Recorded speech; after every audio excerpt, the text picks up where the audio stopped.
చిత్తూరు జిల్లా గంగాధర నెల్లూరు నియోజకవర్గం కార్వేటి నగరంలో శుక్రవారం గణతంత్ర దినోత్సవ వేడుకలను లక్ష్మీ నరసింహ విద్యా సంస్థల కరెస్పాండెంట్ దిలీప్ కుమార్ ఆధ్వర్యంలో విద్యార్థులతో దేశభక్తిని అలవరిచేలా భరతమాతను తలపించేలా అద్భుతంగా 300 మీటర్ల త్రివర్ణ పతాకాన్ని దేశభక్తి గీతాలను ఆలపిస్తూ చిత్తూరు పుత్తూరు జాతీయ రహదారిలో గాండ్లమిట్ట కూడలి వద్ద ఘనంగా ప్రదర్శించారు. ఈ వేడుకల్లో భాగంగా విద్యార్థులు జాతీయ నాయకుల వేషాలను వేసుకుని అత్యద్భుతంగా చూపర్లను ఆకర్షించారు. ఈ సందర్భంగా శ్రీ లక్ష్మీ నరసింహ విద్యా సంస్థల కరెస్పాండెంట్ దిలీప్ కుమార్ మాట్లాడుతూ 75 గణతంత్ర దినోత్సవం కావడంతో భారతదేశానికి స్వాతంత్ర్యం తెచ్చిన నాయకులను స్మరించుకుని వారి అడుగుజాడల్లో అందరం నడవాలని కోరారు.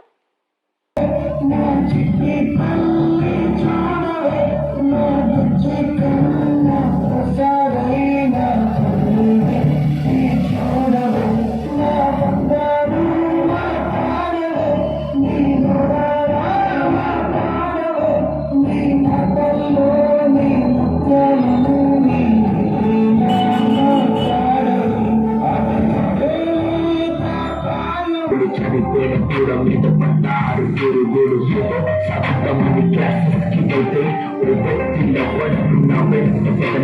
చిన్న చుట్టూ చూసిన చున్నీ లాగాడు యాసిడ్ దాడుల్లో నా పేరెక్కించాడు.